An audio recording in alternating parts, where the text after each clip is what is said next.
know why, but it feels like it is so hard to actually find childhood friends to lovers tropes in manga. Or is this just me? Or is this just me?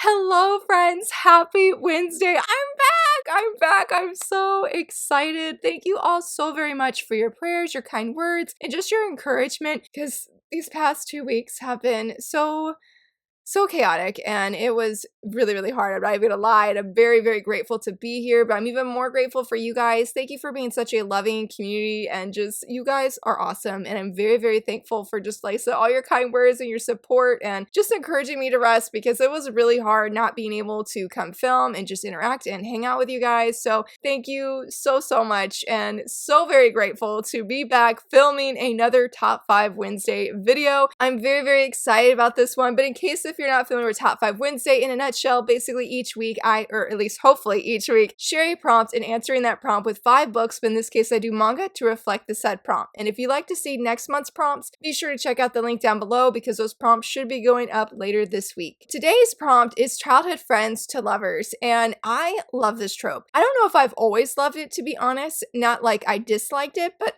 when it came to enemies to lovers, I much preferred that one, and today's prompt's actually inspired by that, because last year we talked about enemies to lover tropes, and so today we're talking about childhood friends to lovers. I can't get enough of it. I feel like I have been very much on the hunt for this, for this trope specifically, because I feel like there's just something special seeing two childhood friends that just fall in love, especially if like they didn't know that they didn't realize they had feelings for one another for a really long time, and then they do. I can't get enough of it. I can't get enough of it. So all my picks are featuring romances that either are for sure, has been confirmed because of things that happen in the series, that it is a childhood friends to lovers, or I feel like it's going to be, because it has all of those signs, all of those workings and the makings of it officially being that. So let's go ahead and jump right in. And for number 1, we're going to start with one of my favorite ones that I have been reading. And so for number 1, that is Natsumi and Natsumi. Oh my goodness, this is being serialized on Azuki.com, and I love it. Oh my goodness, I have never read as sweet or wholesome and pure as a story as this. And that probably is like, well, Laura, you've read quite a few of those. This one, guys, Natsumi is the sweetest hero, just hands down. He's just...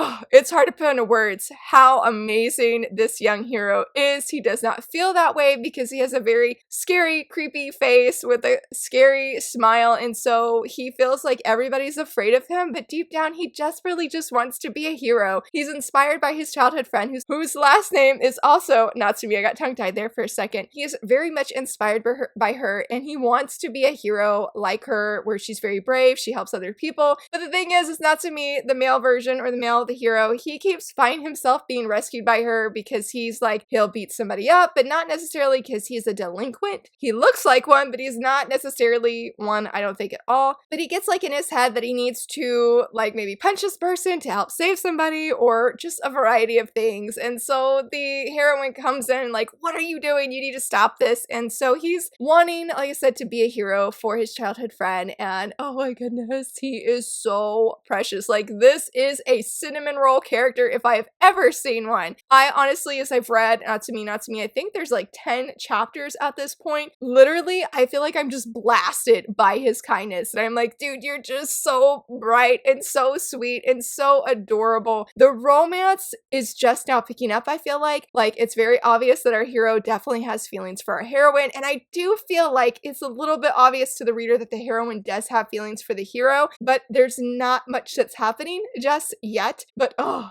I'm ready for it. I'm so ready for it, because I'm just like, they are so adorable together, and the way that they push one another, the way they encourage one another is so incredibly sweet. And I know I keep using that word, but I promise, if you check it out, because I think you can read like the first 3 chapters, or the first 2 chapters for free on their website, which I will leave a link down below. It warms your heart. It just warms your heart. It is a light, fluffy shoujo read. It's by the same creator of The Girl with the Sanpaku Eyes, which I have not read yet, but you guys know it's on my list of manga I want to read this year. I don't know what else I could say to reflect how wonderful this story is, but it was definitely one of the first ones that came to mind, if not the very first one for childhood friends to lovers, because I want to see it, and I feel like it's happening, but it's a slow burn, but it's not like a boring slow burn, or you're like, this is taking forever. Seeing our hero really grow and become a hero is mainly what you're reading, and so I feel like the romance is a little bit on the back burner, just a little bit, but it's very satisfying. Like each chapter, I totally want more, and I think I'm like 2-3 chapters behind right now because I really love binge reading them because I just can't get enough each week. I'm like, I need more, and where I stopped, he is such an admirable hero, and I will stop my gushing there, but I strongly recommend checking out if you like very wholesome, sweet, fluffy reads. It is adorable. It is one of the most adorable things I've ever read. For number 2, hopefully I can remember the full title of this, and that is Disguised as a Butler, the Former Princess Evades the Prince's Love.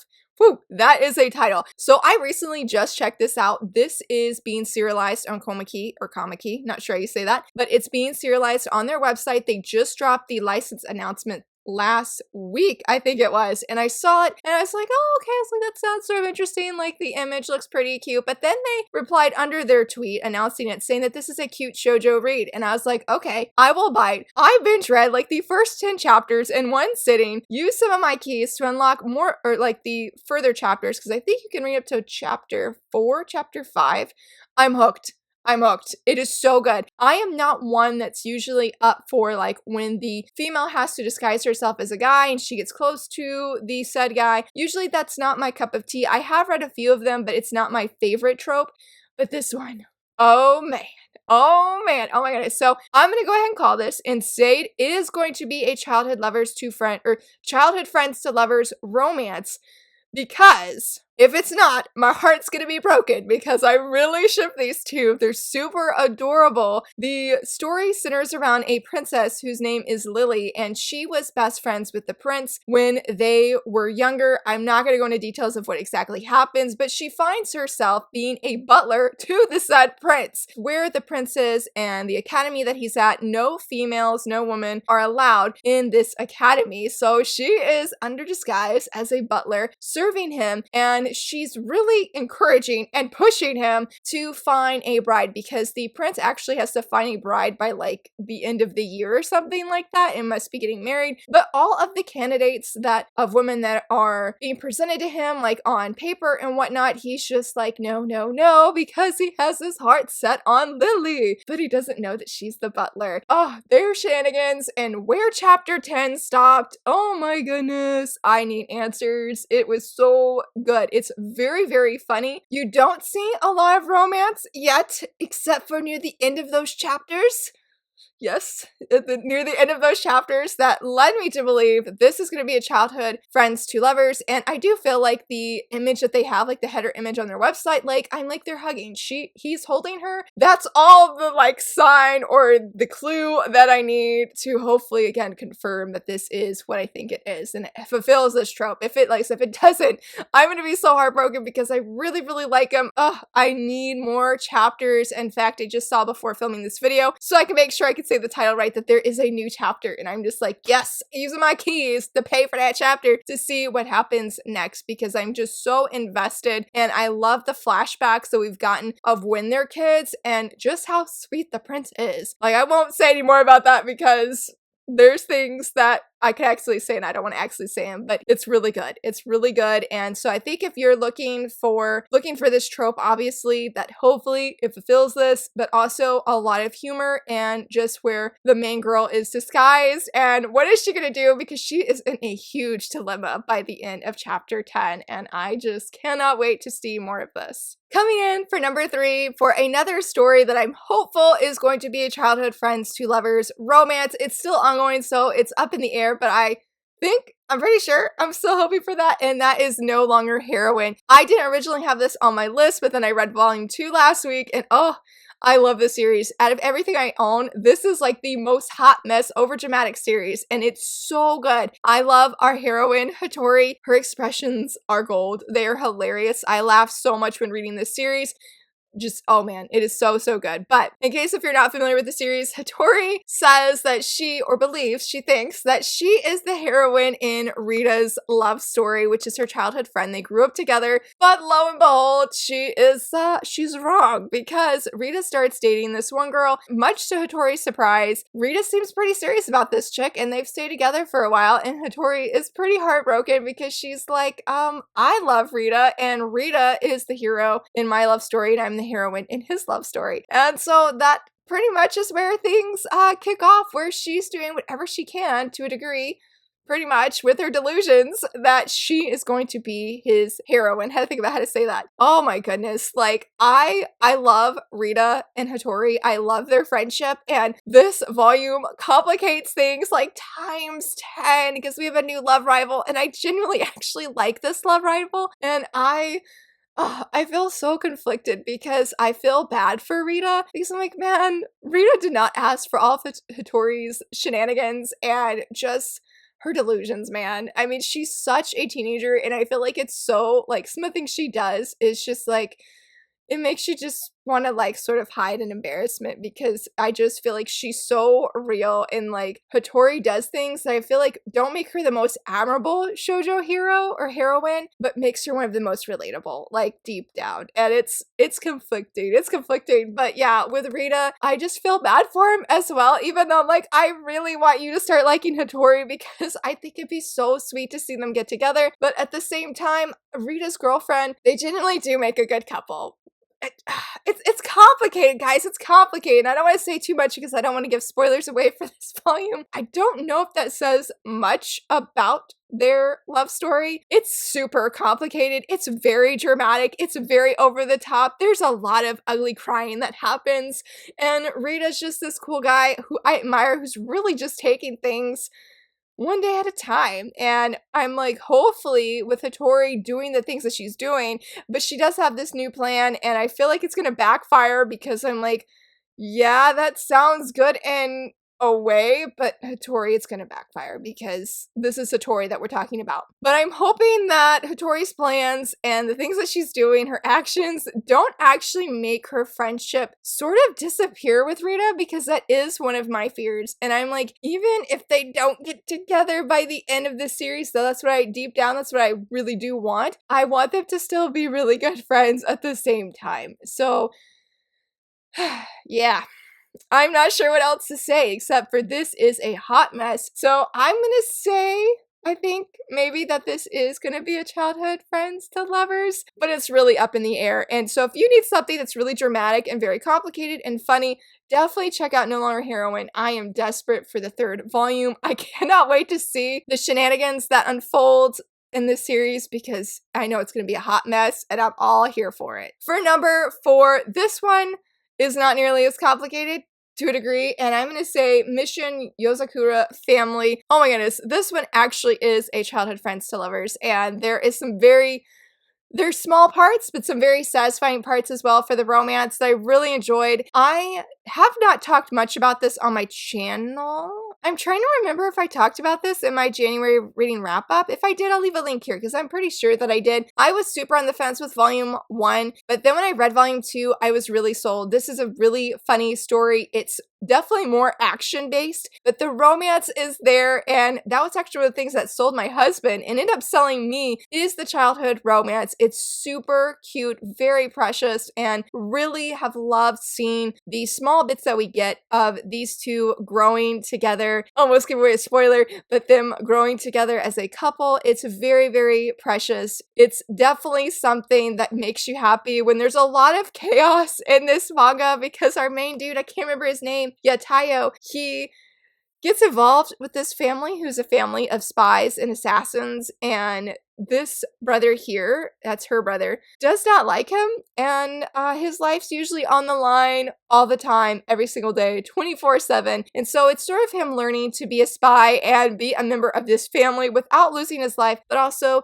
him having a romance and a relationship with the main girl, who is just absolutely amazing. I love her hair, and just that does play an actual role in the story. There's a lot of great elements to this. Right now I said that the romance is pretty much on the back burner, but you get enough, I feel like, where it does, like, Like, thank you for giving me that romance, because I feel like with shonen manga, you don't often see romance. Well, yes, hold on, I take that back. Shonen manga definitely does have romance, because we're definitely seeing like Tomo-chan as a girl in a series like that, contemporary romances. But I feel like when it comes to like shonen where it's action, a lot of action, we don't typically see much romance. And so I feel like this one has just the right blend where you get a lot of action, and if you're like, oh, I'm getting a little bit fed up with the action, which I don't typically feel that way, but when you're like, oh, I'm needing a little something different, boom, the romance is there, and it definitely is interwoven with the action because of certain things that are going on and happening in this family. But I definitely would recommend checking this out. I do recommend giving it 2 volumes, because the big brother here, he definitely reminded me of Yor's brother from Spy Family. He's not like him though. He's not like him, but he definitely gave me some vibes, and I was like, I don't know. But with the second volume, it's a lot funnier, has some few more romantic moments that are super sweet and very funny as well, that I'm very much looking forward to volume 3's release and seeing where this story goes and seeing our couple grow closer. For number 5, this was not on my list, but it just kept coming back to mind this morning. I'm like, okay, we're going to talk about that, and that's Komomo Confiserie. I do have a video review of this up on my channel. This is a very sweet, sort of sweet 5-volume series of childhood friends to lover. There's a little bit there, but they are childhood friends. It's not quite as complicated. It's not nearly as complicated as No Longer Heroine, but unlike Hattori's story in No Longer Heroine, I feel like Komomo is sort of exploring what is love and asking questions of what is it, how do you know you're in love, and it sort of more explores that. And her friend, where is he at? Right here. I think it was named Natsu. Yes, Natsu. What do I want to say? He sort of acts like a bully in the first volume.